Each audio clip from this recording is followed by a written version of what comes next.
So you think at this point, in terms of crypto leading, you would say that crypto is the dog, the market is the tail at this point. And what does that say about the inherent nature of crypto at this point, in your view, Mark?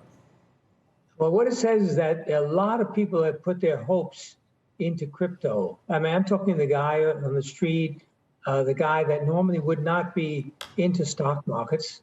And then the big boys in crypto are beginning to realize, hey, maybe this is the time to cash out.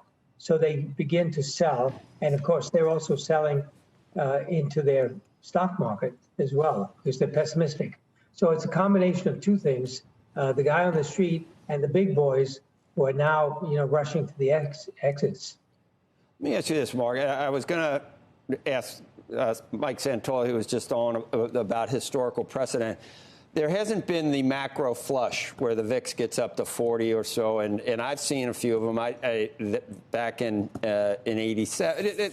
At other times, is it possible that you have little individual stock sort of flushes, like Netflix? I'm thinking 700 to 160. It can't get much worse than that. And take your pick for some of the high-flying tech stocks across the board, the pandemic stocks. That's as bad as it gets in the worst bear market. Do you need an overall, let's say the S&P? Does the S&P have to get down to levels like that to flush everyone out, where you actually make a decent bottom? Or could we make a bottom where the VIX doesn't hit 40 and it's just concentrated in a bunch of the high flyers? What have you seen in your life? What we're seeing is that the tech stocks, of course, that don't earn money, don't forget there's been a lot of IPOs in the last few years coming out with companies that don't earn any money. And those stocks are getting hit badly, even though they had raised billions of dollars. If you look at the IPO market, generally in emerging markets in bad shape, a lot of IPOs are being canceled. That's simply because most of the IPOs were tech-based with this hope and promise of profits in the future, but no profits now. So that's what I see. And that's been driving the downturn, for example, in the Chinese market. And of course, Chinese market is down, the emerging markets index goes down.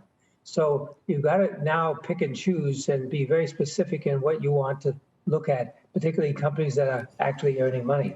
I guess I'm just looking for what inning we're in terms of this I mean, you'd call this a bear market, I would think, at this point. What inning are we in terms of continued selling? I don't know whether you want to do duration or how far we go. I think we're probably going to go lower. It looks like a lot of people are beginning to give up hope. And as I mentioned, the crypto side, it's, to me, a leading indicator. So we're probably going to go lower on the S&P 500. But again, this is a great time to be picking up some bargains if you're looking at the right stocks. It's just funny you say a lot of people are giving up hope. That's a bottom, isn't it? But we're not quite there yet. It's the beginning of the bottom. It's only when everybody's giving up hope. Shepard Smith here. Thanks for watching CNBC on YouTube.